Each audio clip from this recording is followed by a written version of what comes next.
পাকা আমের মালপোয়া খেতে যা দুর্দান্ত লাগে তা শুধু না খেলে কিন্তু বোঝানো যাবে না, এভাবে ভিডিওতে কিন্তু বোঝানো যাবে না।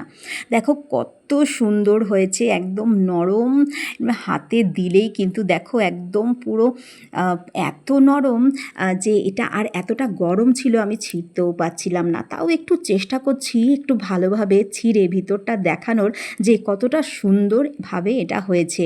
যাদের দাঁত নেই তারাও কিন্তু খুব সুন্দরভাবে এটা খেতে পারে। ভীষণই ভালো লাগছিল, আর আমিও একটু সাথে সাথে টেস্টও করে ফেললাম। হ্যালো এভরিওয়ান, কেমন আছেন সকলে? আবারও চলে এসেছি নতুন একটা ভিডিওর সঙ্গে।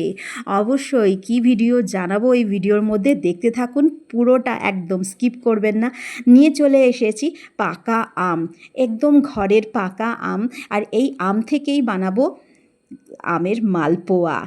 হ্যাঁ, একদম ঠিক ধরেছেন, আম দিয়ে তো অনেকে অনেক কিছুই বানান, আমিও কিন্তু বানালাম। আর এটা কিন্তু এই প্রথমবার নয়, দ্বিতীয়বার। এর আগেও আমার শাশুড়ি মাকে দেখেছি কাঁঠালের রস, যেটা আমের রস, সেই সমস্ত জিনিস দিয়ে কিন্তু ভীষণই টেস্টি মালপোয়া অথবা বড়া বানাতে।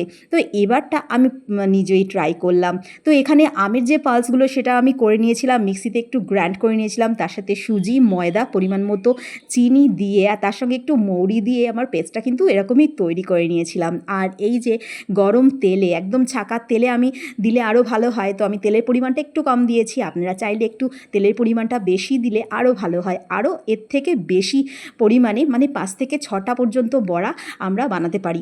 সরি, বড়া না, মালপোয়া। আসলে বড়ার সাইজটা কিন্তু ছোট হয় আর এর সাইজটা কিন্তু বড় হয়। এত নরম হয়েছে যে হাতে ধরতেই কিন্তু এরকম গলে যাচ্ছে, কিন্তু গলা গলা বলবো না, এটা কিন্তু একেবারেই সফট হয়েছে।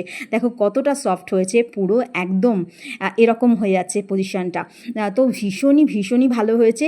আসলে এই বড়া বা মালপোয়া কিন্তু বাসি খেতে ভীষণ ভালো লাগে। আমরা বাঙালিরা জানি যে পিঠা পায়েসের মতোই বড়া বা মালপোয়া, অথবা এই মালপোয়াটা কিন্তু আমাদের মনে করিয়ে দেয় সেই তালের বড়ার, একদম তালের বড়ার স্বাদ।